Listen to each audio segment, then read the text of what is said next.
Estás en el Altillo, volumen 3, música, misterios, ovnis, fantasmas y reptilianos. Ahí sonó. ¿Te lo vas a perder? No es parecido, es similar.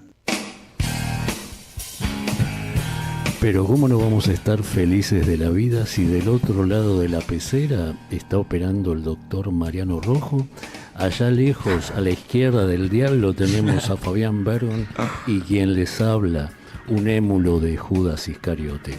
Esto es el Altillo, volumen 3. Estamos felices, contentos. Recién me retaron porque toqué el aire. Tiene razón. Esto es lo mismo que querer abrir la puerta, la ventanilla del avión, ¿no? ¿Usted me va a entender cuando jugamos a la pelota en la plaza? ¿Pincha, rompe, garpa? Ah, sí, me encantó. Me encantó el reto porque vino con la regla, como venía la maestra Elsa en el año 1969 y me daba. Es verdad, para eso está el control remoto. Claro, pero yo todo lo que tenga que ver con controles... Y hace una semana lo estuvieron arreglando. Este fue el que casi... No, este también tuvo que arreglarse. Ah, perfecto. Pues no fue el que casi voló. vuela. Claro, No. pasa que están sensibles con el tema de los aires. No, sí, muy sensible. La billetera está muy En sensible. realidad, Hay que tener en cuenta eso. el doctor Rojo es un sensible. Soy un sensei. Es un maestro sensei.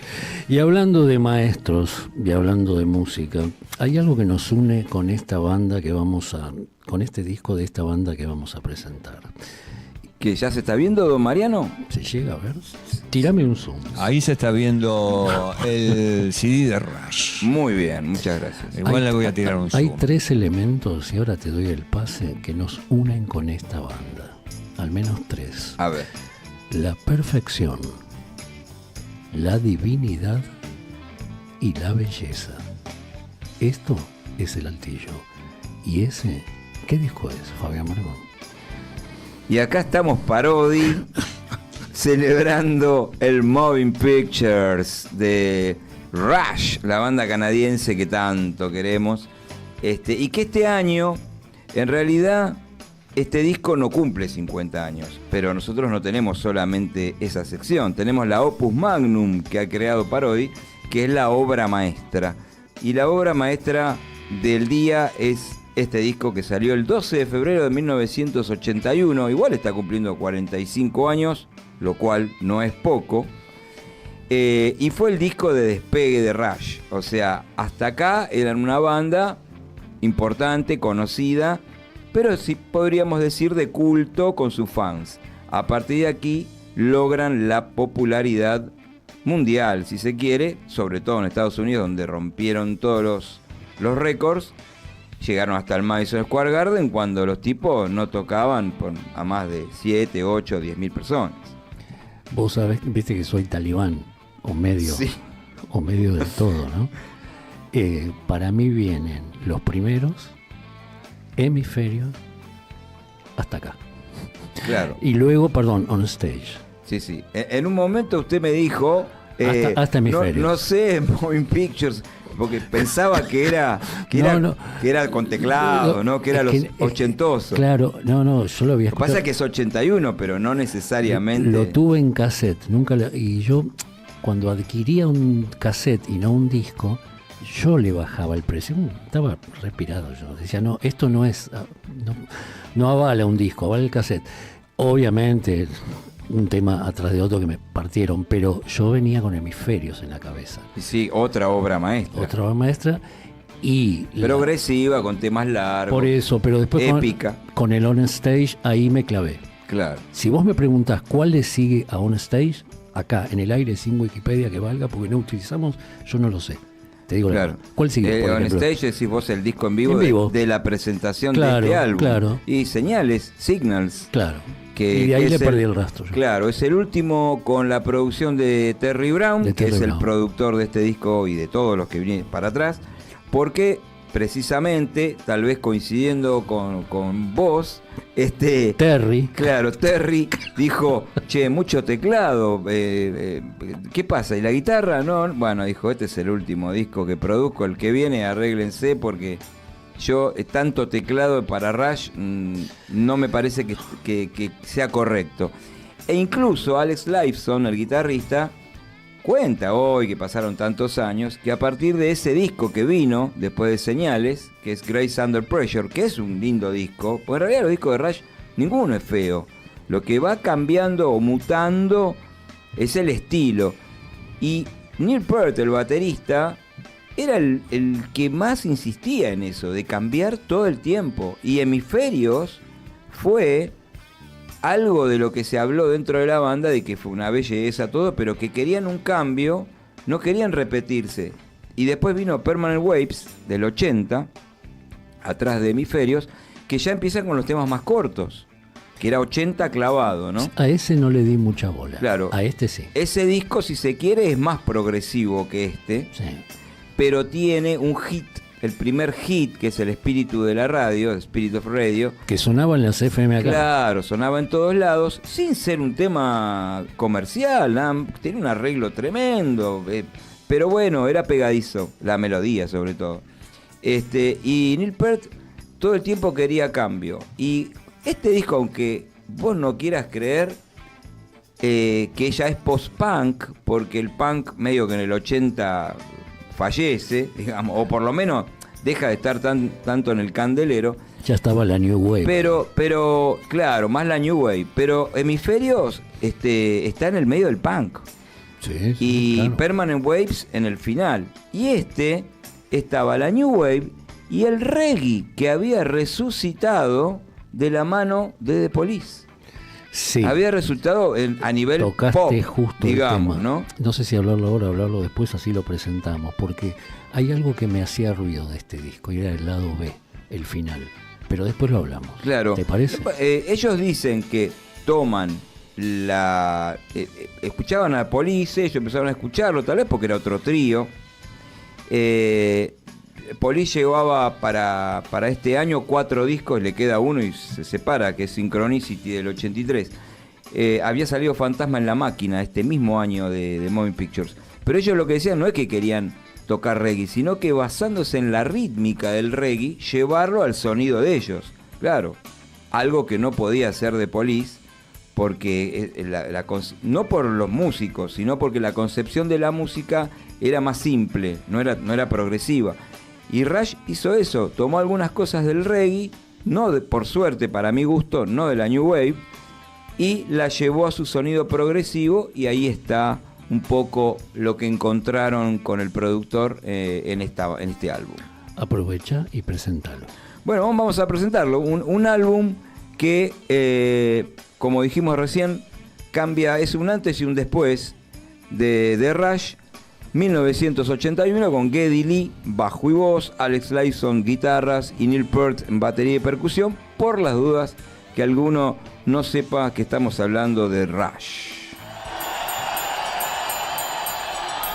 Y ahora, aquí, en el Altillo Volumen 3, Música y Misterios, Opus Magnum.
y Z por Rush. La demencial banda Rush. Te llevaban a otro lado estos. Esto te levantaban los pelos, así te los volaban. En- Y Z, este es el tema instrumental del álbum, que es el código Morse, usted sabrá. Sí, claro. esta Contalo anécdota. para los oyentes. Para el que no lo sepa, IIZ es el código IATA, en realidad, el código Morse del aeropuerto de Toronto, Canadá, de donde son oriundos estos tres muchachos, que habían compuesto el tema y un día llegando al aeropuerto se escuchan tin, tin, tin, tin, tin, tin, tin, tin, tin, y era el IIZ, era el código IATA y se les ocurrió, che, vamos a ponerlo. Y fueron al estudio, que seguían grabando. Lo hicieron con las campanitas esas, las hace Neil Peart, y terminó siendo el nombre del tema. ¿Alex Lifeson hizo el curso de piloto? ¿Vos estabas al tanto de No, eso? eso no. Vos sabés que había Puede leído ser. por ahí que cuando estaba haciendo el curso de piloto precisamente... Puede ser. Se conectó No, con esto. Eso no lo sé. Ahora, vos los viste en vivo en Jeva en el 2010. 2010, única visita a la Argentina. Bueno, otra de las razones, paréntesis, por la que estamos celebrando este disco es porque Rush vuelve a la Argentina, como casi todos sabrán, el 15 de enero del 2027 va a estar tocando en el Movistar con la baterista que reemplaza, con la baterista que va a estar en el lugar de esa batería que hoy no está ocupada por Neil Peart, que está... Qué fuerte eso que acabas de decir. Sí, reemplazar no, porque Neil Peart es No. irreemplazable. Ese Como tipo- cualquiera de los tres, ¿no? Pero él, más que ninguno, es irreemplazable. Anika Niles, una gran baterista, 46, 47 años, gran baterista de jazz fusión. Sí, a nosotros acá en Altillo no nos gusta hablar en términos de mejor, peor, porque no nos gusta. No, Sí, mejor, peor no. En todo caso, Me gusta, no me gusta. Me gusta, no me gusta. ¿Podemos decir que Neil Peart es el batero que más nos gusta de la historia del rock? En general, digo. Y si hay que lamentablemente, que no me gusta, ir a buscar uno, No, sí. No, me quedo malo, con- o sea... No, si tengo que poner uno en el sí, podio, Porque este tipo era... Neil Peart. Dios, estés donde estés, con esa mirada, aparte sería un tipo absolutamente adorable. No sé qué me pasa, que me conecté mucho con este hombre, pero digo, era completo el tipo, porque era muy culto. Y era un lector voraz. Sí. Voraz. Compositor. O sea, cuando no estaba tocando, estaba leyendo. Estaba leyendo, o estaba o estando escribiendo. con su familia, pero digamos, esperando para tocar, hay no fotos, millones de fotos. Hasta el final tirado en el sofá con el librito, así, salimos, guardaba el libro, agarraba los palos y se iba al escenario. Así 40 años. Contá brevemente cómo ingresó Neil Peart a Rush. Yo sé que lo contamos, pero contalo brevemente, en reemplazo de John Rutsey. Por un aviso que pusieron los chicos, Geddy Lee y Lifeson, y él llega con la batería envuelta en bolsas de basura de esas negras. De embalar. Claro, pero acá le llamamos las de consorcio. Las de consorcio. En un auto que manejaba el padre, pero que era de él. Él era ya fanático de los autos, como lo fue toda su vida. Fue un coleccionista de autos antiguos, deportivos y demás. Por eso Red Barqueta, que está en este álbum, dedicado a eso. A una Ferrari modelo... Claro, es muy linda la historia del tema, Claro. Que no sabe la letra, es una historia distópica donde se prohíbe el uso de los autos deportivos en el mundo, nadie los puede usar, están prohibidos, y un tipo lo tiene encanutado a uno en una granja, sale y da el paseo ahí por el campo y lo vuelve a guardar antes que lo metan en can. Bueno, esa es la historia de Red Barqueta. Y entonces Neil llega ahí empieza a desarmar, tenía doble bombo, que era raro para la época, pelo medio cortito, y Geddy Lee, que tenía las lanas los dos tenían la lana por acá y estaban buscando un batero de rock. ¿Viste? Lo miran así, nerd. ¿Viste? Y Lifeson ya le bajó la cortina, ¿viste? Dijo, no, no. Con ya esos bigotes. Venían un bigotón.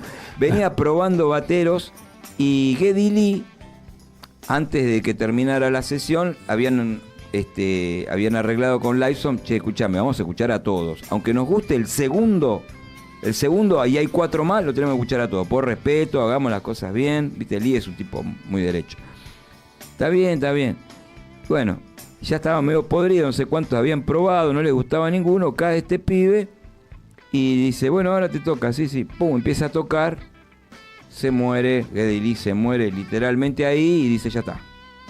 Y quedaban, caen 2 más, había 2 más para probar. Y entonces le dice a Lifeson, ya está. No, tenemos que, vos me dijiste, ahora vamos a probar los otros 2. Y ahí en la comidilla esa en voz baja le dice, che, pero este tiene el pelo corto, el pelo le crece, dice, le va a crecer.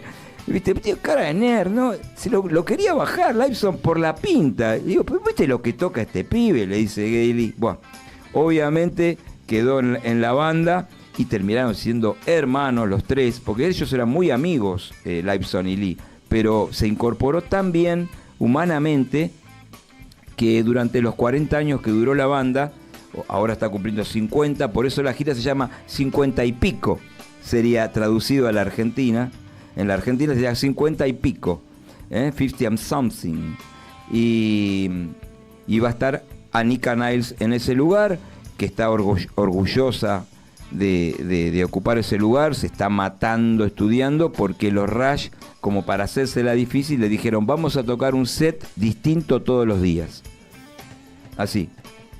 Tenemos... ¿Ustedes cuántos discos tienen? 40 de estudio. ¿Y cuántos temas son? Y 400, calculale. Pero no vamos a tocar los 400, pero el setlist es distinto todos los días. Te lo vamos a pasar, así que tenés que aprenderte 50, 60 temas o más. Porque ellos consideran que es la vuelta después de 6 años de que se fue Neil, de 15 o 16 que terminó la última gira, y ellos se quedaron totalmente, vamos a decir así para que se entienda, envenenados con el hecho de no poder haber cumplir los 50 años y además terminar la gira más extensa. A los 40 años Neil Peart dijo, hasta acá llegué, no doy más, se acabó. Y ellos tenían para recorrer, no sé, tenían como 40 shows más planificados, y se terminó para siempre. Aparte le dijo, esto es el final, me jubilo. Y lamentablemente a los 5 años de eso no pudo disfrutar mucho de esa jubilación, desencarnó, pero venía de tragedia familiar. Claro, bueno, viste, yo creo que le pasó factura haber perdido su hija y su mujer, pero había sido 23 años antes. Lo que pasa es que la vida le dio una nueva oportunidad, y ahora él es el que, viste, yo el otro día cuando no se puede ni comparar, por supuesto, pero cuando desencarnó mi perra, desencarnó Violeta, un amigo me llama, sabía que yo estaba muy triste, y Marcelo, y bueno, la verdad que me dio unas palabras de aliento y de cariño, y más que nada de mostrarme qué tan buen amigo y persona es.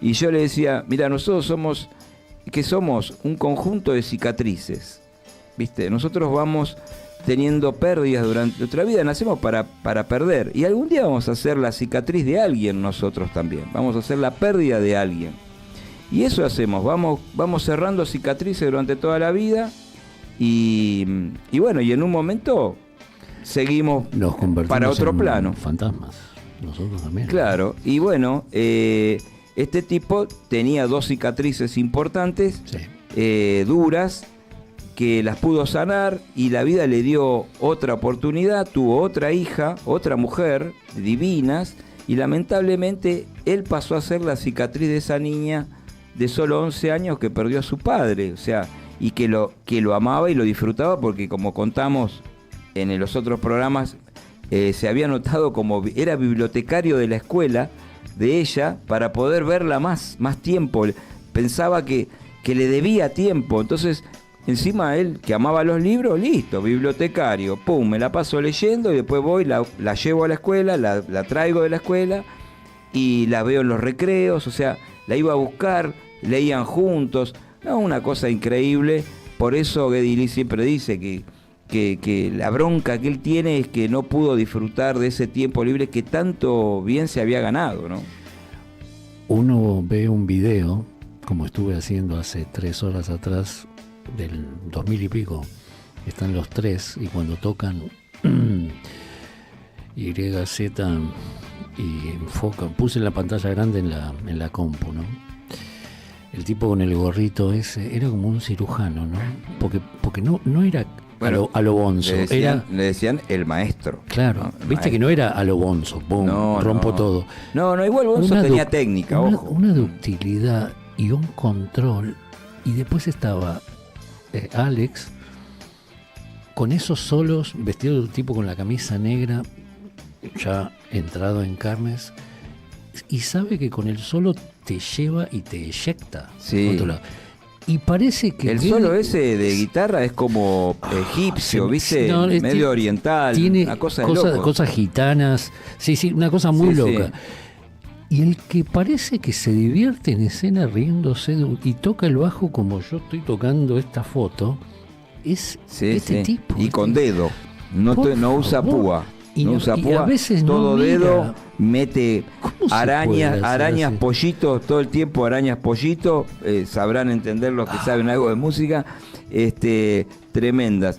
Vos sabés que IZ, ese tema que pasó recién, es un tema que compusieron Geddy Lee y Neil Peart. O sea, Lyson metió el solo, pero no está acreditado en el disco como autor. ¿Por qué? Él se había ido unos días a descansar y los otros locos se habían copado, porque paradójicamente Neil Peart fue el que más insistió para grabar este disco, que hacía un año que habían sacado un disco, era normal sacar un disco tras otro en los 70, pero ya en los 80 había que darle espacio. Y la compañía le había dicho, bueno, vamos a sacar un disco en vivo. Y Per se negó rotundamente, dijo, no, yo quiero volver a grabar otro disco de estudio, porque yo tengo algunas ideas. Y Terry Brown, el productor, lo avaló, le dijo, tenés razón, vamos. Y el tipo de la compañía también. Y se metieron en el estudio y Lyson todavía estaba de vacaciones. Entonces llegó más tarde. Cuando llegó, Ya estaba hecho. esto le habían grabado, no, habían compuesto esto, el tema instrumental entre bajo, batería y viste, y tiene un tecladito, un colchoncito ahí, también lo había puesto. Entonces dice, bueno, tenés que meter algo. ¿Qué? Dijo, pero me estás matando. Dice, la maldita sección rítmica había compuesto un tema, decía Lyson, porque siempre componían los tres juntos. Y esta vuelta, ahí la tenés, a ver qué metés, ¿viste? Entonces quedó como mucha responsabilidad de una base tan rica, con cambios de tiempo, y viste que baja el tempo.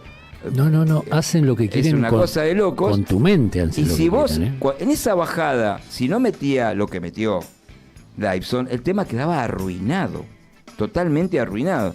Y mete el solo de su vida y el fraseo de su vida. Es increíble cómo todos los planetas se alinean y el tipo mete lo que tiene que meter y queda una obra maestra, ¿viste?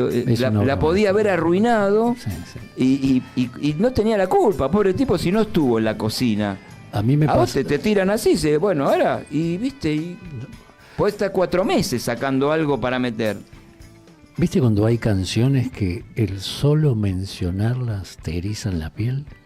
No Sí, escucharlas. sí. Claro. La Villa Strangiano y esta. O sea, los dos instrumentales de Rush, Para mí eso es Rush. y la Villa dura 10 minutos, Pero yo cuando escuché la... con 400 partes. No lo puedo creer. Disco Claro. comprado en la disquería. Este es un tema más accesible, con 5 minutos, bueno. No, increíble. Seguí contando la historia del disco, dale. Y bueno, ¿Dónde fue grabado esto? esto en Quebec, ahí en Canadá. Se fueron a Siempre una... en el frío, los tipos como son gente de frío, les gusta grabar en invierno y bueno, graban en invierno. Pero había leído que se refugiaron en unas cabañas, una cosa, estuvieron aislados un tiempo antes de sentarse a grabar. ¿No? Claro, Así, ¿no? claro, y para componer, viste, eso pasa. Las letras, Neil Peart también acá hace la verdad que hace una obra maestra tras otra en letras, pero la que cambia todo es Tom Sawyer, ¿no? El tema que abre el disco, que lo ponen en la FM como un tema y Neil Peart dice, yo nunca pensé que un Sonar. tema tan complejo, porque es muy complejo de tocar, incluso para él, dice, todos los días era un desafío para mí, tanto IZ como Tom Sawyer, cuando son más grandes, tocar esto porque físicamente demanda un montón. Y vos sabés que este tema no le encontraban la vuelta a Tom Sawyer. en un momento dijeron, bueno, no, ya está, no le encontramos la vuelta, no lo grabemos, ¿viste? O sea, no podés creer que iba a quedar un tema así afuera. Neil Peart estaba orgulloso de su letra, dice, no, pero viste, lo defendía a capa y espada, pero esta letra es muy buena, bueno, se la ponemos otro tema. Y no, viste, insistieron. Vos sabés que en ese tema, en Tom Sawyer, no entraba, dice Geddy Lee, el Rickenbacker, el bajo Rickenbacker. Hermoso bajo. Claro, no da, lo graba con un jazz bass Fender. Hermoso bajo. También. El azul, ¿no? Era una medio tenía, azul. Bueno, no tiene sé, de todos los colores. Ahora vamos a ver, si querés sí. te cuento algo así. Bien, doctor, me encantó, doctor. Me encanta aparecer. yo voy jugando. No, y usted juega hasta que yo un día me fantasmé, gosté y no venga más. Y no me toquen las no importa, esa rubita no. No me toquen los postes de la peli. ¿Cómo es? Entonces ese tema al final cuajó, pudieron sacarlo adelante, pero corrió peligro y Geddy Lee se pasó de casi no lo ponemos a que abra el disco y que después sea un hit mundial. Y jamás se dejó de tocar hasta el último concierto. Es el único tema que va a estar siempre en los conciertos de Rush desde que se editó hasta la fecha, y va a seguir con esta chica también que obviamente si no lo tocan a Tom Sawyer, la gente, no sé, se sube arriba del escenario, ¿viste? A querer tocarlos ellos. Yo viste que no soy de escuchar, o sea, escucho los temas y después ya tengo los seleccionados. Había temas que yo levantaba la púa. El último, Señales de Vida, es... Vital Signs, bueno, sí. No, Signos Vitales. Signos Vitales, perdón, claro. Signos Vitales. No me gustaba el grupo, no me gustaba el reggae. Pero tiene una letra que te parte también. Porque sí, es tremendo. Aparte, es tremendo. Está construida en base a todos síntomas vinculados a la tecnología. Claro, que mirá vos qué sería 1981. Sí, y pará. Y hoy Neil Peart no sé qué podría escribir con esta tecnología, con la IA y todo esto. Antes de que me olvide, porque una vez que cruzás los 60 te olvidas, pero de un montón de cosas. Otro detalle que después quiero que lo desarrolle, pero antes de que me olvide yo, la portada y la contraportada, los tipos muestran obviamente imágenes en movimiento, cuadros en movimiento, pero el concepto era algo muy similar a la inteligencia artificial. Claro, con nada, que no tenían nada. Ahora después vamos a contar la historia de la tapa. ¿Por qué no mandás el otro tema? Y antes, vamos a escuchar el otro tema. Y cortito, con esto del bajo, Geddy Lee en estos años que Neil Peart se fue en el 20, se fue previo a la pandemia Neil Peart, un poquito antes, 2 meses antes que explotara la pandemia. En estos 6 años se dedicó, claro, no sabía qué hacer el tipo, viste, fanático del béisbol, iba a ver los partidos de béisbol, es un coleccionista, que si vos decís que vamos a tener algún momento un programa de coleccionismo, de todo lo que tiene que ver con el béisbol, pelotas, camisetas, bueno, como si fuera del fútbol, pero del béisbol, pero tiene la casa que la ha mostrado con vidrieras enteras, vidrieras y vidrieras llenas de pelota, camiseta, bueno, un fanático. Así que bueno, se dedicó a eso y sacó una biografía, una autobiografía escrita por él, y hizo algo que a vos te va a encantar, o te encantaría, pero no está en la Argentina. Es un libro de bajo. Agarró y hizo un libro así, gigante, que pesa como el libro que trajimos la semana pasada de Zeppelin, como 4 kilos, con toda la historia del bajo eléctrico desde sus inicios hasta la fecha, con toda la foto de los 180 bajos que tiene él, y con bajos que no tiene, pero que los pone ahí en valor también, algunos bajos que ya no se fabrican más y alguna vez los vio. Por ejemplo, a él lo llaman de cualquier lugar y dicen, che, mirá, te encontré, hay gente que está dedicada a eso, y te encontré un bajo acá en Minnesota, el del 53, es color así, marca de... allá va y se lo compra y se lo trae. Le voy a vender el Fine que tengo yo. Lo pone en valor. Antigua Casa Núñez. Viste, 180 bajos tiene, una locura. Bueno, vamos a escuchar entonces El Ojo de la Cámara, un tema que habla un poco de cómo veía la sociedad Neil Peart. Otro 1984. Sí, otro era, sí. La primer parte de la canción, cómo veía a Estados Unidos, más precisamente a Nueva York, y la segunda parte hablando de Londres. De Londres. De cámara. Ya tengo muchos problemas. ¿Qué es eso? ¿Qué fue lo que vio? No lo sé, pero creo que ya es hora de que piense seriamente en tomarme unas vacaciones. Bueno, quizá no vi lo que vi.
Rush con The Camera Este Eye. parece Badía, presentando como si estuviésemos en un Juan carnaval Alberto, qué grande Juan Alberto. en San Lorenzo. Me encanta el diseño que está utilizando uno de los directores de cámara, que no es Juan Cámara, valga no es el Juan chiste, Cámara. es el doctor Mariano Rojo. Y me encantó cuando dejó solito a Neil Peart ahí, porque el altillo es un instrumento mediante el cual la música y el arte se manifiestan. Nosotros somos meros nexus. Somos nexos, nada más. Pasan nosotros a través de nuestros cuerpos, se corporizan y dejamos. Vos me estás diciendo, pero te estás dando un papel importante. Sí, me encanta. Porque Sí. estoy orgulloso de lo que hago con este individuo y con el otro que está ahí y con el fantasma que pasó por allá atrás. En 15 o 20 minutos, no menos, 15 minutos, Sí, ¿será? Aprox. Nos tomamos no sé qué micro llegará hasta allá, pero son 1000 y pico de kilómetros. El Río de la Plata. No, hasta allá, no, ese, no Yo sé me qué micro va. Yo me tomaba ese para ir a La Plata a ver a mi tía. Como si hay algo. Yo no me gusta la palabra odiar, pero realmente hay algo que no quería. Era esa línea. Siempre con problemas. Se quedaba en el medio de la ruta. Pero vos, ¿por qué no llegaba tomaste- tarde. Arrancaba tarde. Yo, Río de la Plata, lo odiaba. Ya cuando, después se pasó a ser Río y después se transformó en una empresa estudiantil, ¿te acordás? sí, claro. Pero cuando yo era pequeño, o íbamos con el auto de papá, o si no nos tomábamos dos. Uno era Don Otto, una luz azul en el camino. Y el otro era Costera Criolla, ¿era? Qué increíble. La costera criolla. Si hay algún- Esta sería la costera chaqueña. Por ahí Si hay llegaste algún ahí. oyente del Chaco, hay más de 300 oyentes en línea. Si hay alguno del Chaco, aunque sea uno que no sea el invitado, ¿no? Y si quiere ser el invitado, que nos diga qué ruta nos lleva directamente al Chaco, que lo escriba. Y si no, te puedes llevar el micro del gobierno. ¿Sabías que el gobierno tiene una línea propia? Se llama ¿Cuál? Ambreani. Es muy buena, ¿eh? Es muy buena línea. En avión no te llevan porque es para ellos nada más. Y los familiares. El avión no tenemos avión para la gente. ¿Y Pero eso? tenemos el Ambreani que te lleva, no sé dónde te deja, ¿Te deja en Punta del Este? pero te lleva y en algún lado te tira. Te tira ahí. ¿Te puede tirar en Nueva York? Y capaz. ¿En Manhattan? Chacarita. Chacarita. Ahora, pero qué triste, qué triste tomarte un vuelo de esos En y Nueva no ir York, en el Bronx, te deja ahí tirado. No, pero ¿sabes qué? Qué triste ir, caretear, hacer el check-in, colgarte acá una tarjeta que diga que sos importante y no ir a revolver discos. Sos un Claro, sí. mínimo. Te la No perdí. tenés nada, flaco. Ni vos ni todo lo que está alrededor. Claro. Que se ¿No? están deslomando, vos no entendés. Claro, bueno. O sea, yo iría, primero la haría de canuto o la haría bien, no así tan obsceno, pero me voy a revolver discos, no me cuelgo algo y voy a ver camareras tomando café y masitas. Sos muy No, mínimo, pasa que se la muy- pasaron laburando, loco. No hay tiempo, era del laburo al hotel, del hotel al laburo, ¿viste? Mariano, ¿se ve esta foto? Antes de pedirnos, ¿se ve esta foto? No sé, ¿la pongo así? Ah, sí. Y si no se ve, no importa, yo me quedo así. Ah, y Esto como una estampita. no nos olvidemos de hablar de la tapa. ¿Sí? Vamos Bueno, a hablar de la tapa del disco. Sí, del dale, cover. mandale Del la tapa. cover. Yo me quedo así congelado. Este fue el Dale, primer dale. disco que escuché de Rush con 14 años, fue este, que me voló la cabeza y a partir de aquí empecé a ir para atrás. Y Claro. casi en línea. Uno de mis discos favoritos, que ya lo tuvimos en los 50 años, es Kairos of Steel. Ese disco, directamente cuando me lo encontré en mi vida, me enamoré perdidamente de Rush. Y me acuerdo, acá no sé si se va a ver Don Mariano, el CD, lamentablemente, lo compré en Estados Unidos, en la Tower Records. Hablando de... Mirá, posta, Otro de- posta, años 90, 1 a 1, bueno. Tower Records de Los Ángeles. Y vos sabés que acá se ve a Geddy Lee, a Isla Ibson. En la foto, en blanco No y negro. está Neil Peart, que era la otra foto. ¿Viste esa foto que es como que está con delay? Sí. Es muy hermosa Sí, que se repite. la técnica, Sí, que sí, se sí. repite. Bueno, venían en el vinilo, venían las 3 fotos. Bueno, a Neil Peart no me lo pusieron acá. Y yo lo compré el disco en Estados Unidos. Digo, ¿pero qué pasó acá? Buah. Los Yankees cosa no son rara. infalibles, ¿viste? Tenía que cosa haber rara. comprado la versión Le europea. vamos a preguntarle a Dani Superi si tiene... Bueno, ahora ya no, Esto pero... capaz que tiene algún valor. Bueno, la tapa como se puede ver, es un arco de 3 partes, de 3 entradas, una grande y 2 pequeñas, que casualmente es un trío también, como lo era Rush. Esto es, claro, porque la idea era... No, pero si me fui a otro lado, pero no importa. Perdón. La idea de ellos era ir a Europa, por lo menos Hugh Syme, que es el que hace todas las tapas de Rush, desde el segundo, desde Friday by Night en adelante, a buscar una galería o un museo de arte renacentista y demás que tuviera ese estilo, pero no había presupuesto para viajar a Europa, y en Canadá mismo, estaba el edificio judicial de Toronto, digamos lo que acá sería tribunales, si se quiere, y el tipo lo dijo, esto es genial, acá lo hacemos acá, la tapa del disco me encanta, y entonces el presupuesto era tan bajo que todos los participantes, los actores de esta tapa, prácticamente trabajaron gratuitamente, o sea, no hubo sueldo. La crew, ¿no? Claro, no hubo caché. ¿Qué pasa? Bobby King, acá tenemos 5 personas vestidas de mamelucos naranjas transportando 3 cuadros. El disco se llama Moviendo Cuadros, no sé, más o menos. Imágenes. Pictures, imágenes, claro, ¿no? claro. Podríamos decir. Bueno, esos 5 personajes eran amigos de amigos. Che, vení, ponete el overol y tenés que ponerte ahí con el amigo de Hugh Syme, que era el fotógrafo y además el productor de la tapa. Pero uno de ellos era el famoso Bobby King, íntimo amigo de él, que había estado, es el Starman de Rush, el hombre desnudo.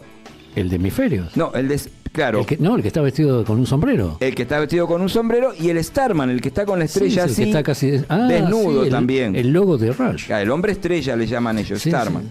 sí. El desnudo de Hemisferios, no, era otra persona.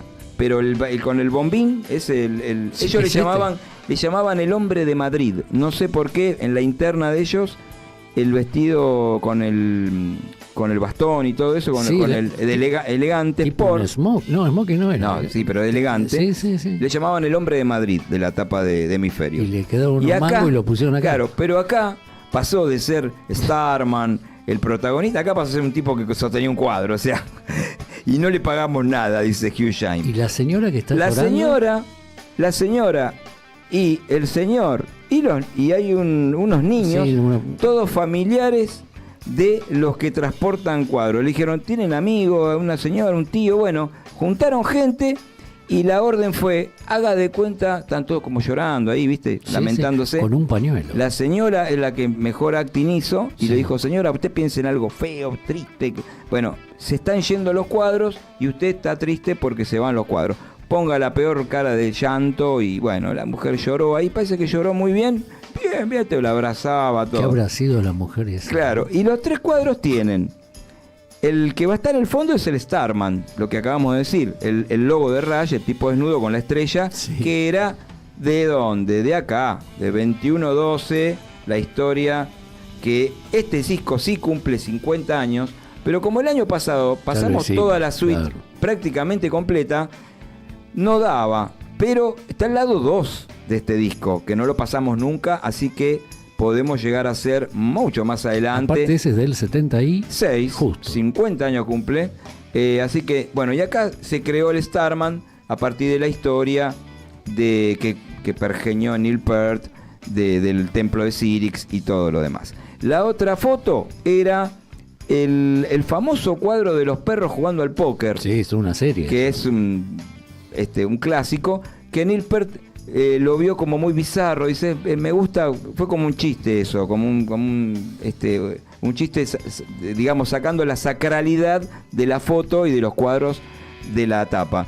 Y la última era Juana de Arco, una Juana de Arco que inventaron con la fotógrafa que se llamaba Débora. Le dijeron, vení, le pusieron no sé qué, un cosito, un palo atrás como una cruz, un fueguito medio inventado, de verdad, fuego de verdad, y sacaron la foto. Es una señorita tipo Deborah Goldstein, que le mandamos un saludo. Sí. Porque tiene ese aire así, acá era misteriosa. Era una niña, hoy es una mujer grande de 70 y pico años, pero muy amiga también de la banda, sobre todo. Y cuando daba y vuelta... de la vuelta veías todo como una puesta en escena fílmica de la misma escena, como que estuvieran filmando para una película, Como ¿no? haciendo imágenes superpuestas. Imágenes superpuestas. Y eso, después, tiempo más adelante, lo hicieron en vivo.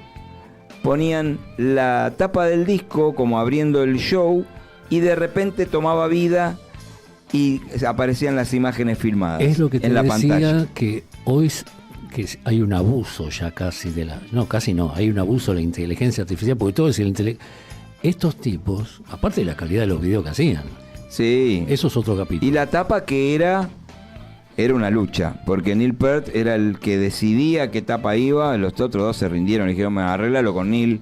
Y Hugh Jaime, que era el encargado, sin discusión, porque Neil lo amaba, pero entre los dos se mataban, ¿viste? Esto sí, esto no. El tipo era un perfeccionista, como para tocar la batería lo era para todo, ¿viste? Y como somos tan perfeccionistas y siendo la 21:59, ¿qué tenés que hacer? Vamos a ir al final. Yo pensé que me iba a decir, no sé. No sé.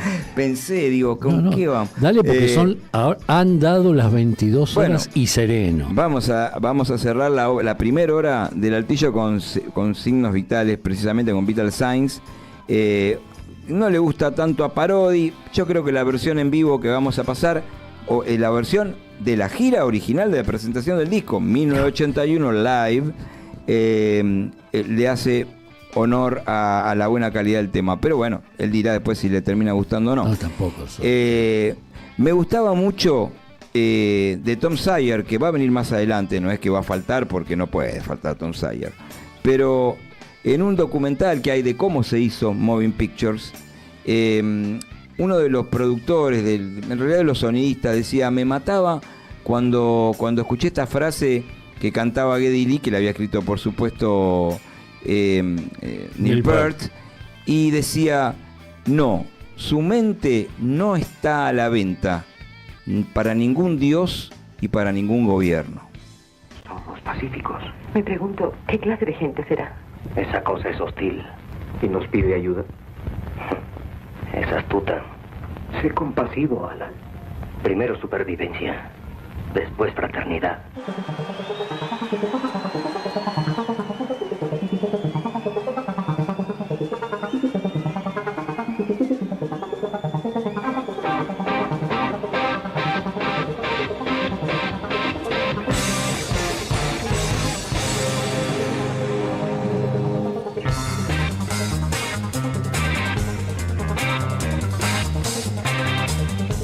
Stable condition, a rhythm of life.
locos de la azotea, ni cuerdos del sótano. Hacemos radio desde El Altillo. El Altillo. Y ya volvemos con más. Estás mirando Red Mosquito RMK.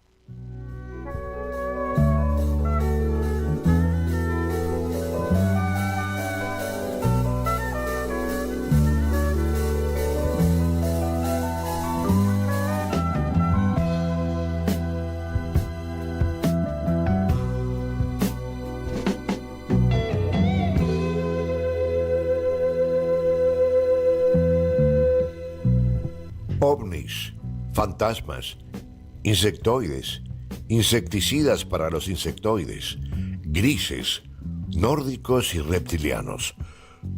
Todo eso en El Altillo, volumen 3. Música y misterios. Único en su especie.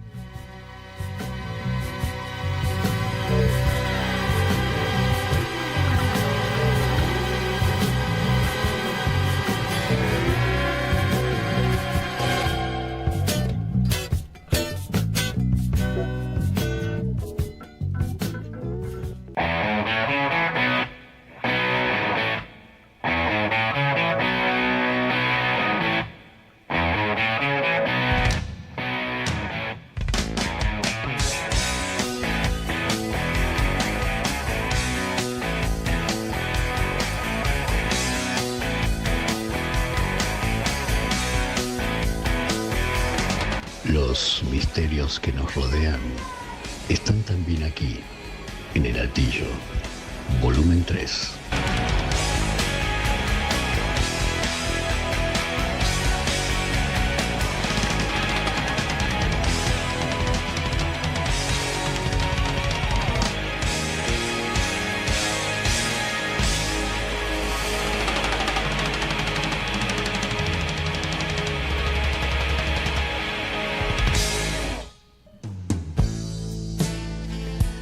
Y desempolvamos el interior del rastrojero y nos aprontamos para viajar con la imaginación hasta el Chaco, provincia que ni Fabián ni yo conocemos, pero que estamos aprendiendo a querer, porque está llena de misterios. Misterios que van por el monte chaqueño, que van por los esteros del Chaco, y luces que surcan el firmamento chaqueño. Del otro lado de la línea está Marcelo Castillo. ¿Cómo estás, Marcelo?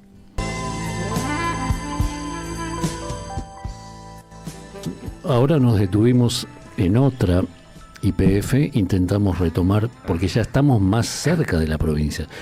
Marcelo Castillo, desde el Chaco, ¿nos escuchás? Buenas noches, sí, los escucho perfecto. ¿Cómo están? Ahora bueno, sí, buenas noches. Ahora sí, Marcelo. Estábamos enmarañados en el monte chaqueño, pero con la mente nosotros. Te agradecemos mucho la espera y las disculpas del caso, pues son temas técnicos que suceden aquí, allá y en todas partes. Se entiende perfectamente. ¿En qué lugar del Chaco estás, Marcelo? Me encuentro en la localidad de Barranqueras. Barranqueras. Chaco, ciudad portuaria. Ciudad portuaria. ¿Eso es límite con? Eso es a exactamente 7 kilómetros de la ciudad capital, Resistencia Chaco, en dirección al río Paraná. Es decir, mirando hacia el este, digamos. ¿Y cuántos habitantes tiene Barranqueras? Y calculo que unos 100.000 o un poco más. Apa. Es una ciudad grande. Sí. Impresionante. ¿Vos sos nacido y criado en el Chaco? No, yo vine a vivir con mi familia aquí hace unos 40 años. Soy nacido en la provincia de Buenos Aires. Ah, bien. ¿Qué edad tenés? 48. 48. ¿Y te fuiste al Chaco? Hace 40. Me vine con mi familia, digamos, sí, claro. De chiquito. Wow. ¿Y estudiaste profesorado de historia? Estudié profesorado de historia, efectivamente, en la Universidad Nacional del Nordeste. Y para meternos de lleno en el tema, acostumbrado a manejarte con las categorías espaciotemporales de los periplos históricos, ¿cuál fue llamémosle el punto de fuga, si se quiere, o de ruptura que te hizo mirar al cielo y sorprenderte con los fenómenos anómalos que lo surcaban? Bueno, mira, eso lo tengo bien identificado en una situación muy concreta, que es una Navidad del año 1985, estando en la casa de mi abuela paterna, luego de la cena, recorriendo, digamos, la biblioteca de un tío que le interesaba ya este tema de los objetos no identificados, me encuentro con, o es mi primer contacto con libros antiguos del tema OVNI. Y digo libros antiguos porque eran libros de la década del 70, 80, que obviamente después él me los dona, me los obsequia al ver mi interés progresivo en el tema. Y bueno, esa Navidad del año 85 yo tomo contacto con estos libros, repito, que captaron totalmente mi atención de niño curioso por las fotos, las imágenes, y desde ese momento empezó una búsqueda, diría casi incesante, en mi imaginación por saber por qué estaban esas imágenes ahí, por qué aparecían esas luces, esos objetos, esos seres, qué función cumplían sobre nuestra superficie, en contacto con nuestra civilización. Y bueno, desde ahí comenzó una gran búsqueda que no se detiene hasta el día de la fecha. Tu abuelo, digamos que era un aficionado al tema entonces.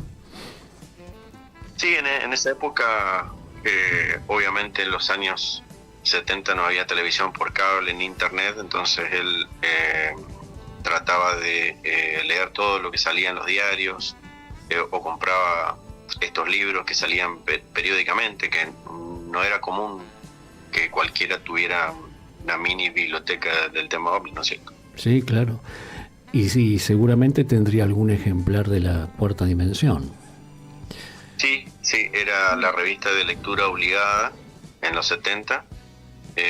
Aquí justamente tuvimos un gran corresponsal, que fue el señor Osvaldo Sánchez, hasta pocas semanas atrás, que partió de este plano, y él fue el corresponsal ONIFE del señor Fabio Serpa en aquella memorable revista, ¿no es cierto? Claro, eran los que llevó a 200 números, nada más nada menos. Sí. Después tuvo otras versiones más allá de la Cuarta Dimensión. Exactamente. Y otra que se llama Punto Azul, que también la sacó hacia los 90 y demás.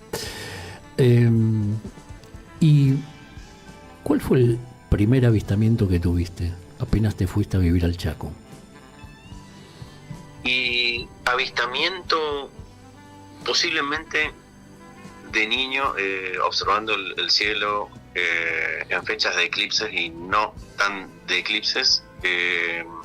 Yo recuerdo haber visto varias luces que, digamos, por falta de entrenamiento pensé que eran simples satélites, pero después, al conocer un poco más el movimiento y la trayectoria de los satélites, evidentemente era algo más que un artefacto construido por el hombre. Pero podríamos decir que la primera gran experiencia fotográfica que tengo con el tema data del año 99 y es precisamente una de las llamadas fotografías de un ovni invisible, porque ya por aquel entonces, con mi primer grupo juvenil de investigación, hicimos una excursión de reconocimiento a una laguna muy conocida aquí en el interior del Chaco, en la localidad de La Leonesa, que está a 80 kilómetros de Resistencia, y que es denunciada desde el año 85 justamente como zona de avistamientos ovnis nocturnos, por cazadores, pescadores, personal que merodea esos lugares. Ahora justamente está declarado Parque Nacional, en ese momento no lo era. Bueno, la cuestión es que en ese año 99, con ese pequeño grupo de investigación con el cual llego al lugar, realizo unas tomas paisajísticas con una cámara analógica. Todavía no aparecían las cámaras digitales. Bueno, con esa vieja cámara a rollo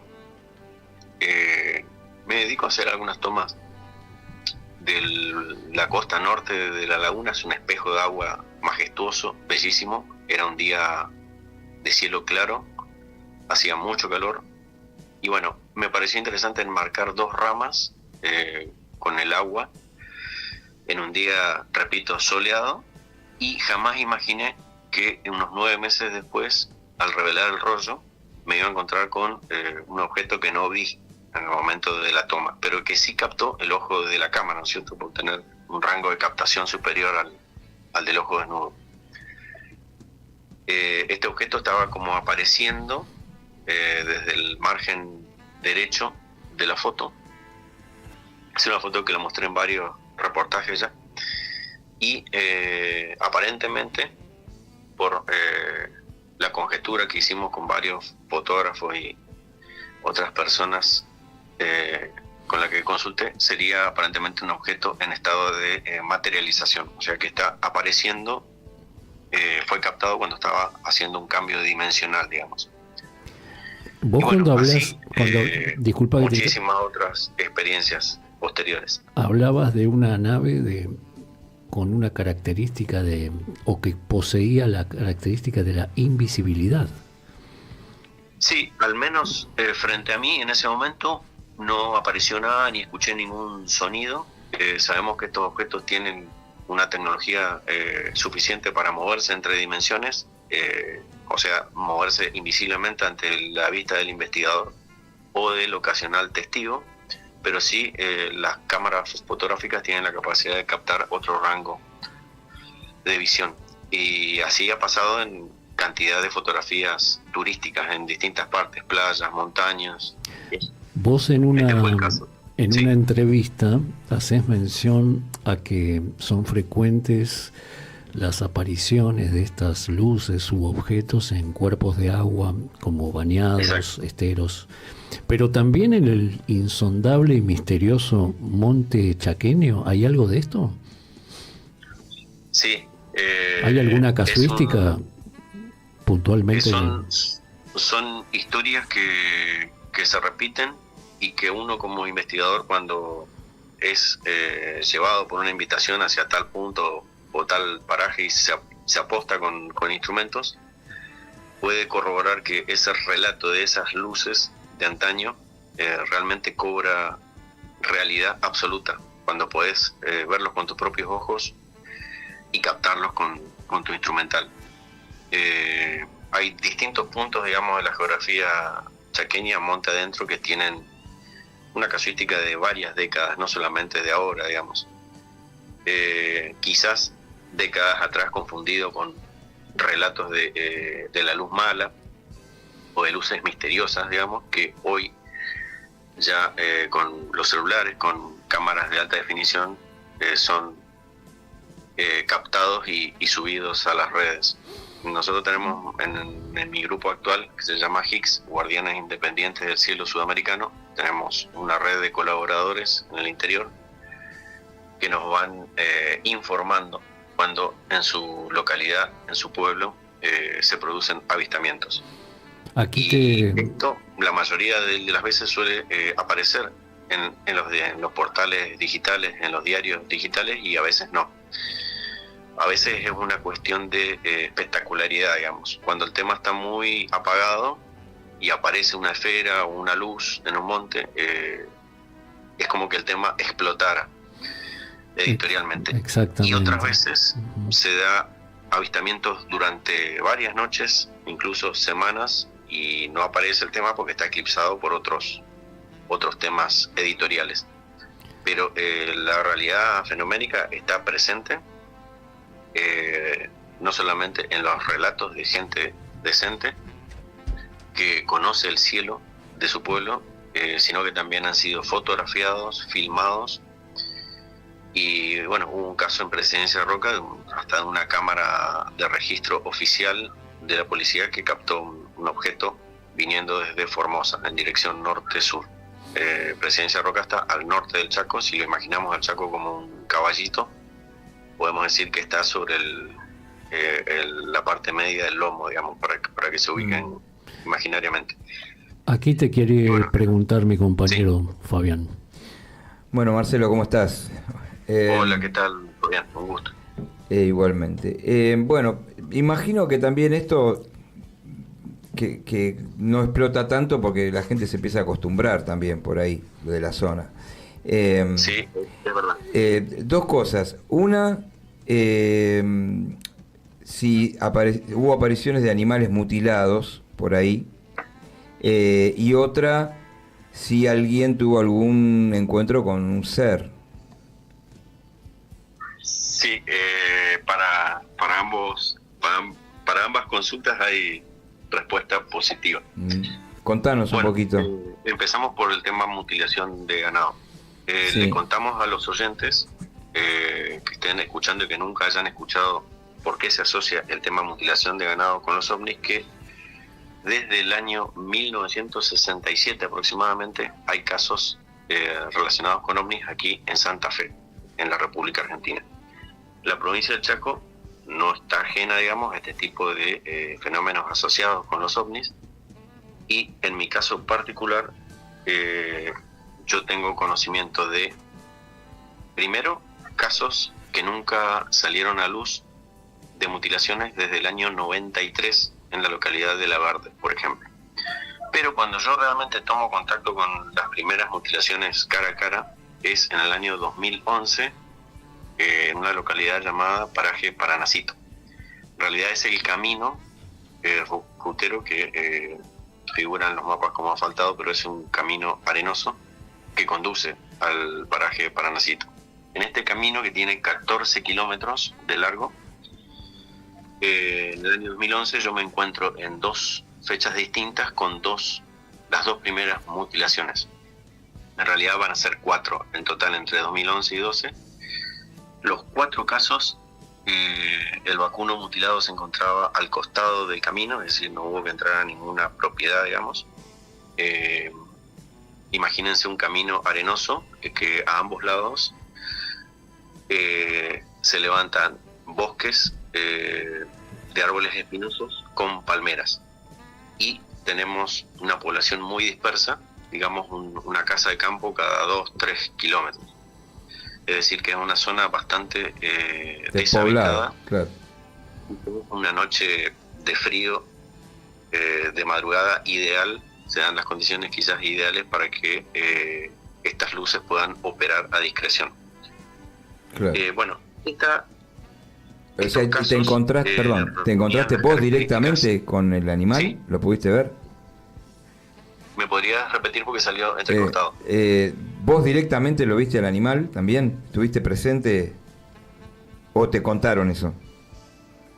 Yo me encuentro durante un paseo de domingo a la siesta que iba con mi hermano, íbamos en moto los dos, cada uno en su moto. Íbamos recorriendo este camino de siesta aproximadamente 15-30, y le digo, para Juan, que acá hay algo raro. Veo una vaca blanca, digamos, al costado, con una serie de características que me llamaron la atención. Bueno, cuando bajo y nos acercamos al animal, vemos que poseía todas las características mutilatorias clásicas. O sea, estaba con faltante de los globos oculares, extracción de los músculos de la mandíbula, un orificio en la parte trasera del animal con una especie de como si hubieran introducido un sacabocado, y todo el suelo calcinado. Eso es lo que más me llamó la atención. Y nada de sangre. Exacto, nada de sangre, no había animales carroñeros, no emitía olor como animal en descomposición.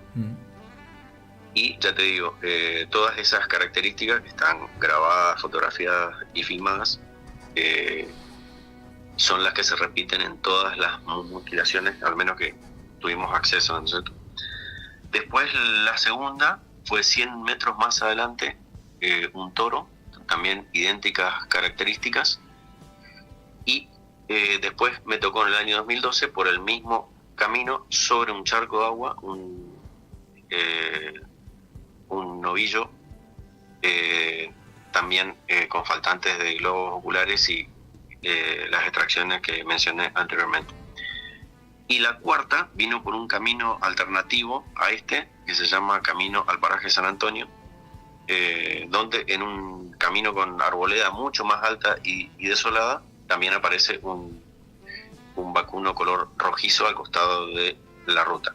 Todos fotografiados en su momento, porque después obviamente los elementos del ambiente hacen que se vaya corrompiendo el cuero, después queda el aparato óseo y finalmente desaparece.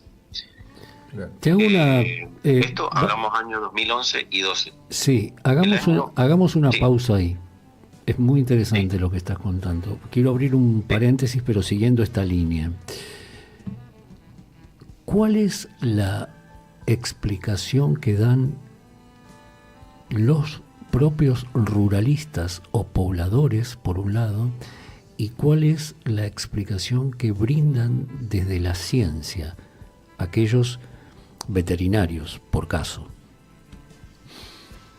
Bueno, el testimonio directo primero, del poblador hay que rural en la oleada que empezó en el sudeste de Buenos Aires en el 2002, sí. Un organismo oficial, que fue el SENASA, Uh-huh. Dio una conferencia de prensa y dio su versión oficial o su explicación de que estas mutilaciones estaban siendo realizadas por un tipo de ratón al que llamaron rojizo hocicudo, que sería una especie de la llanura pampeana. Esta versión obviamente no convenció a más de uno porque obviamente eran mutilaciones simultáneas en distintos puntos del país y tampoco un ratón con el tamaño del estómago de un roedor puede consumir supuestamente toda la cantidad de órganos y de material extraído a cada animal, ¿no es cierto? Ahora, cuando los productores son entrevistados por los medios, hay como un total asombro que parte del desconocimiento generalmente de estos casos, y por otro lado no encuentran ellos una explicación racional, digamos, a que esto ocurra frecuentemente, digamos, en los campos. Sí les llama mucho la atención que en la mayoría de los casos de mutilaciones la noche previa se observan luces sobre las estancias y los campos. Quizás va a ser muy difícil captar el momento justo cuando el animal es levitado hacia la luz o hacia el objeto. Quizás porque haya todo un protocolo de discreción, ¿no es cierto?, que los investigadores no podemos llegar a vencer. Pero, claro, en base a tus... generalmente los medios se suelen inclinar por la versión del chupacabra, ¿no es cierto?, que sabemos que es un animal criptozoológico. Uh-huh. Se habla de un híbrido, pero en estos casos son animales de corral muchos más chicos los que ataca el chupacabra y deja marcas de sangre, cosa que en estas mutilaciones que estamos hablando no aparece ningún rastro sanguíneo. Vos mencionaste recién la palabra levitar. ¿Esto quiere decir que apareció algún ganado, algún cuerpo encima de algún árbol? Sí, precisamente a esa variante quería llegar. Ha habido casos fuera, obviamente, de Argentina, que se han encontrado vacunos sobre la copa de los árboles, sobre torres de alta tensión, y me tocó conocer hace pocas semanas atrás, a través de un excelente observador y testigo que tenemos en una localidad del interior que es Macalle, este señor que amablemente siempre nos está acercando información, nos comenta de su total asombro cómo encontró sobre un campo que tiene detrás de su propiedad la columna vertebral de un vacuno sobre la copa del árbol muy alto, ¿no es cierto? Pero agregándome que el año pasado había visto restos de cuero del animal desparramados, es decir que esos restos óseos estaban, digamos, con el recubrimiento que tiene un animal al que le faltan los órganos y la sangre. ¿Pero se pudieron tomar imágenes de ese suceso? Sí. Yo tengo imágenes del aparato óseo, digamos, sobre la copa del árbol, a considerable altura. Repito, por ahí de acuerdo a muchas vigilias que se han realizado, se sabe que es muy difícil captar estos momentos precisos de una operación mutilatoria, digamos, porque no hay otra explicación a la vista, digamos, que pueda realizar estos cortes quirúrgicos con tanta precisión, sin dejar rastros, ni pisadas, ni huellas, ni marcas de soga, no hay señales de lucha. Obviamente están descartadas el accionar de sectas o enfermedades comunes del campo que producen otro tipo de degradación en el animal. Esto es muy certero, digamos, y se repite a lo largo de toda la geografía argentina con las mismas pautas.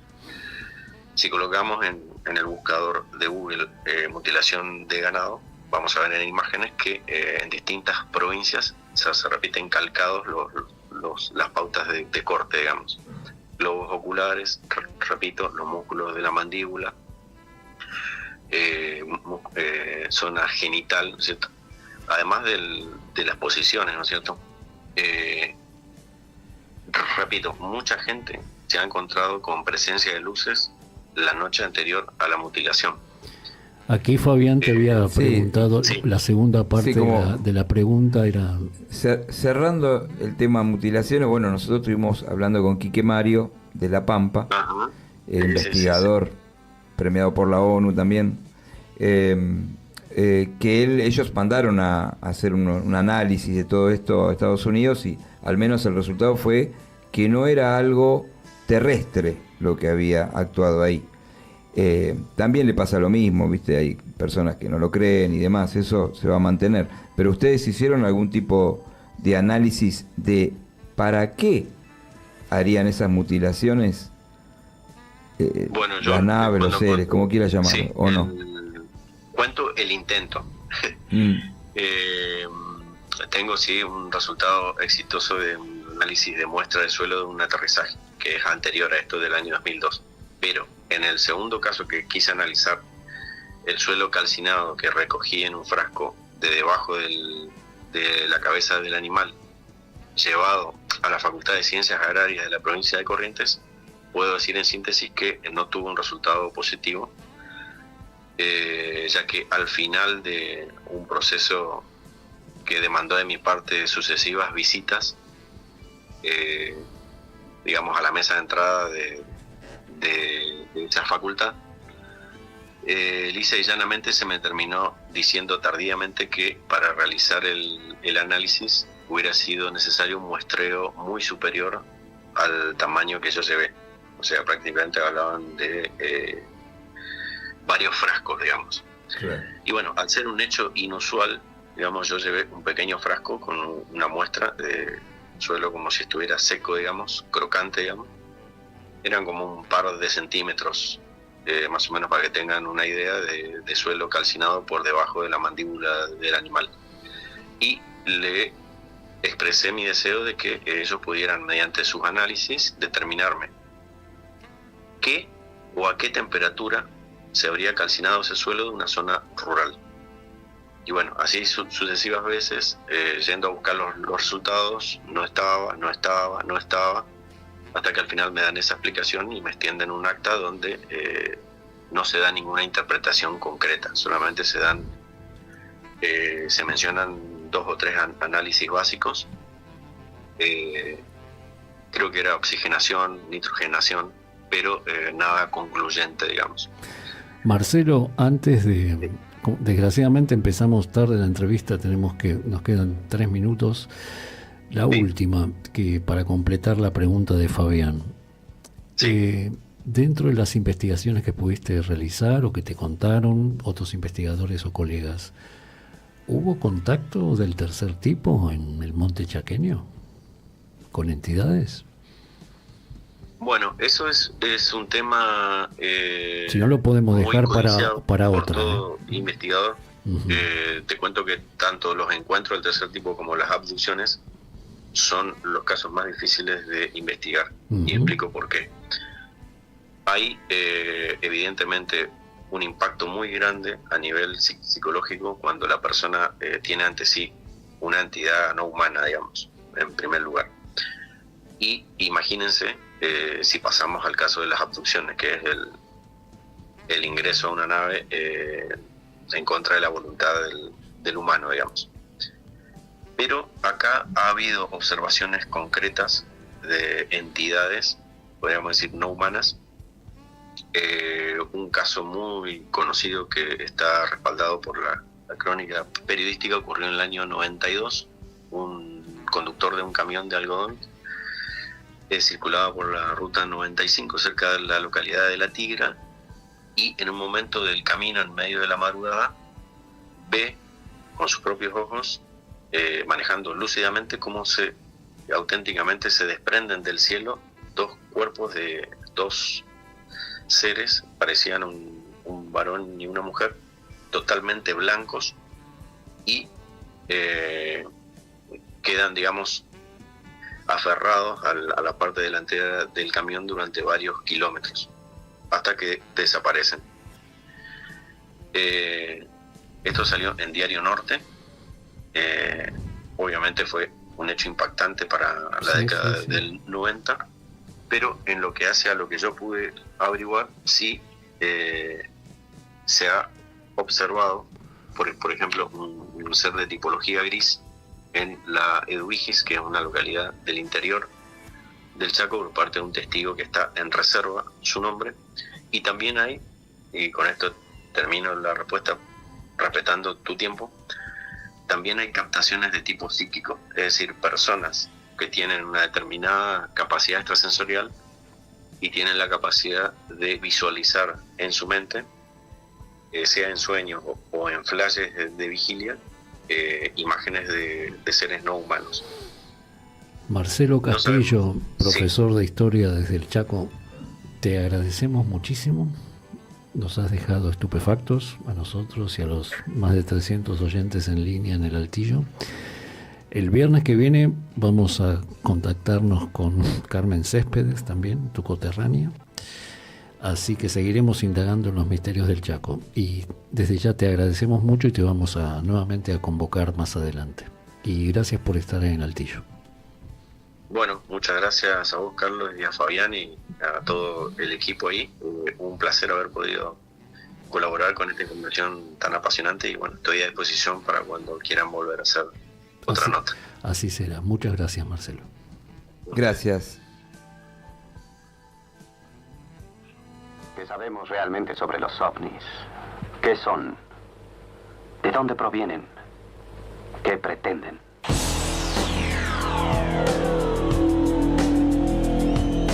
Monday warrior, mean stride. Today's thumbs are your mean pride.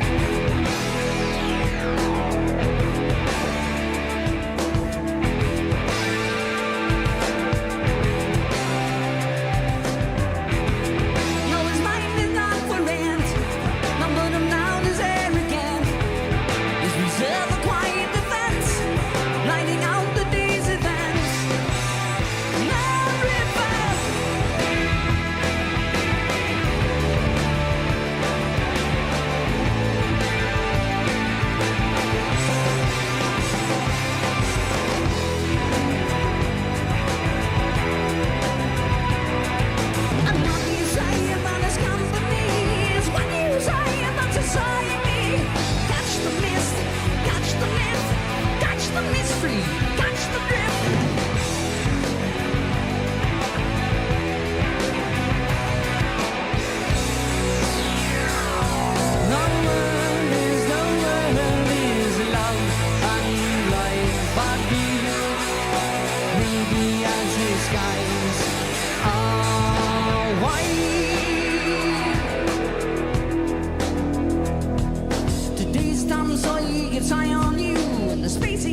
Tom Sawyer por Rush. 1981 también es esto. Qué lindo. Gracias, Marcelo Castillo, nos encantó entrevistarte. Nos quedamos con muchas ganas la próxima vez. Y si no, frotamos la lámpara como hizo Mariano Rojo, conexión vía coaxil. Salió adelante. Como los partidos nocturnos que se pasaban. escuchaba muy bien, espero que la gente lo haya escuchado, pero estaba bárbaro. Vamos a tener, ya tenemos varias invitaciones. Acá no es porque nos hayan invitado al Chaco, pero vamos a tener que ir a La Pampa. Y vamos a tener que contratar un y recorrer todo el país. El rastrojero, un motorhome. El motorhome de Red Mosquito que tiene que recorrer el país. El micro del Altillo, como tenían algunas bandas tenían el micro con el nombre, ¿se acuerdan? El estudio móvil de los Stones, ¿no? Claro. Del Altillo. No. 2256. Así, el de Paul, cuando recorrió, que lo contamos el año pasado, que recorrió toda Inglaterra con su micro y un camioncito atrás, con su que recién empezaba su Wings, su banda. La música espacial que pasamos, las entrevistas espectrales que llevamos a cabo, la gente que nos cuenta historias fascinantes, los investigadores, los profesores, como en el caso de Marcelo Castillo. El viernes que viene va a estar también desde el Chaco Carmen Céspedes. Nos encanta conocer gente e ir con este road movie como de gira, y nosotros lo ambientamos con rock, con soul, con funk, con anécdotas, porque todo tiene que ver con todo. Ese es el espíritu absoluto del Altillo. ¿Cómo nos vamos? Nos vamos a ir con un tema más de este disco de Moving Pictures. Nos vamos a ir con La cacería de la bruja, o Witch Hunt, La casa de bruja, que es un gran tema del álbum. A mí creo que es el segundo que más me gusta. ¿Puedo decir que hay algo de Sabbath en ese riff? Y sí, es pesado. ¿Me permitís decir eso? Es bien pesado el tema. Bien, sí. Una dame. Sí. Después de todos los palos que me pegan. Una dame. No. Sí tiene una cosa. Bueno, vos sabés que el guitarrista, Kim Hammett, de Metallica, decía que ellos eran los dioses del metal progresivo. No le gustaba mucho ese mote a los Rush. Lo decía precisamente en toda esa década del 70 y los principios de los 80. Después, claro, cuando mutaron a la cosa más pop con teclados, se desvaneció el argumento de Hammett. Pero volvieron, en los 90 volvieron con todo al rock hasta el día de hoy, que la banda suena rockera, ya abandonó esos teclados. Pues sabés que Geddy Lee, ahora esta gira que se está gestando, van a tener no solo a Nika Niles en la batería, sino un tecladista que ya lo contrataron, tipo que es un músico de sesión y que acompañó a cantidad de bandas conocidas, Journey, Foreigner, todo ese tipo de bandas americanas que están acostumbradas a hacer 300 conciertos por año. Así que contrató un tipo que tenga facilidad para sacar temas rápidamente, pero claro, era otro palo. Y dice Geddy Lee, porque así yo puedo hacer mis pases de baile maravillosos que tengo tranquilo y tocar solo el bajo y cantar, ¿viste? Porque él metía las partes de teclado. Baila. Así que con 73 que tiene Geddy Lee se va a divertir como loco ahí arriba. Y yo en 2 semanas cumplo 62 y me duele todo. 22.59. Nos vamos. Agradecemos a todo el mundo. Hoy estaba viendo y me voy, nos vamos con la imagen de los tres, pero el recuerdo de Neil Peart, que decía que él quería ser bueno en lo que hacía, pero no ser famoso. No le gustaba ser famoso, porque cuando este disco los puso bien en el candelero, dice, yo cuando era chico iba a ver a los Who, pero no se me ocurría ir a la casa de los tipos a hacer guardia y todo. Y es lo que les pasó a ellos cuando tuvieron éxito con este disco y grabaron este álbum, que la gente iba a las casas a buscarlos, en Canadá por supuesto, que es donde eran ellos, y eso lo molestaba de sobremanera a Neil Peart. Así que bueno, agradeciéndole a Neil Peart. Sí, pero ¿Usted quiere agregar algo? Sí, no, aclaremos que muy por debajo del nivel de fans que nos esperan a la salida los viernes a las 23. Sí. Claro que sí. Un poquito por Firmamos debajo. autógrafos y fotos, pero a partir de las 23 horas. ¿A quién agradecemos? Ojalá, dice un amigo mío. Por favor. La fama no es cualquier cosa. Bueno, vamos a agradecer en principio a Mariano, que hoy nos estuvo operando, a Red Mosquito, que hoy tuvimos ahí solucionando un problema, por suerte, con la entrevista, así que muchas gracias. Y no me toquen el aire porque los mato. No me toquen la pelo ni el aire. A toda esa la cantidad paleta. de personas que estuvieron escuchándonos ahí, ya no sé si fueron 300 No o más, sabemos, bueno, aunque pero sean 100, un aunque montón. sean 3. No, pero marcó 300 todo el programa, así que para Buenísimo, nosotros es buenísimo. una locura. Muchas gracias a todos los que están del otro lado escuchándonos. Yo particularmente saludo a Carlos del Ministerio de Cultura porque fue muy cariñoso hoy y lo es siempre antes que empiece el programa mandándonos buena leche, buena vibra, así que muchas gracias, Carlos. Y hay una gente de las jarritas de Sí, Parque bueno, Patricios, ¿también están? La semana que viene voy a ver si puedo armar mensajes nuevamente, Bueno. y ahí le agradecemos a todos, porque la verdad que si no es feo, viste, que te acordás de uno, del otro no. Pero bueno, hay un montón de gente que nos apoya también durante la semana, escuchando el programa por Red Mosquito y los programas que subimos a nuestro canal, El Altillo, Música y Misterios, por YouTube. Así que a todos ellos, muchísimas gracias, muchísimas gracias. Uno solo voy a agregar, Abel, que es el electricista que vino a mi casa hoy y me está dando la posibilidad de volver a tener la cocina funcionando. No creo que esté escuchando porque estuvo laburando con un loco y debe estar descansando. Así que bueno, igual gracias a Abel. Se hizo la luz en tu casa. Se hizo la luz, se hizo la luz. Nos vamos. Gracias al todo, gracias al universo. Y el sueño no terminó. Los ovnis Que fantasmas. se confirmó el descenso del Tampoco. primer ovni en la Tierra. Y eso fue después de una década de rumores y negativas oficiales.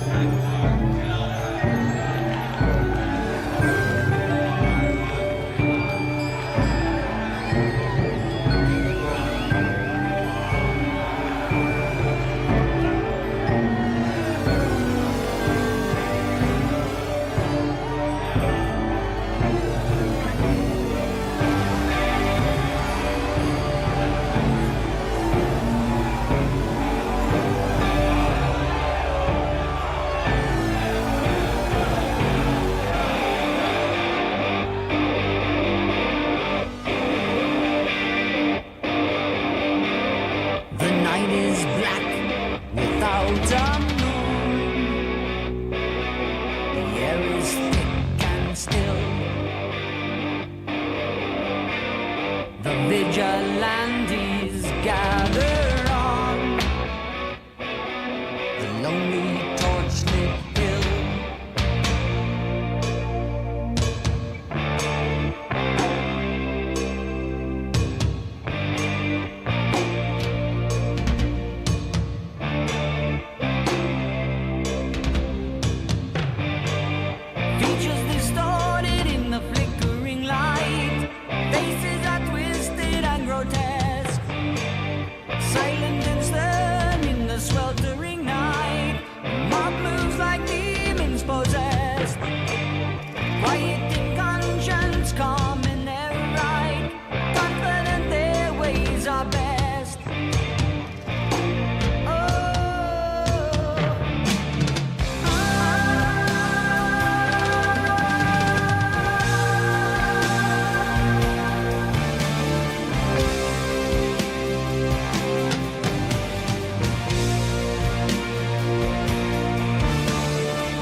to know what's best for us. Must rise and save us from ourselves.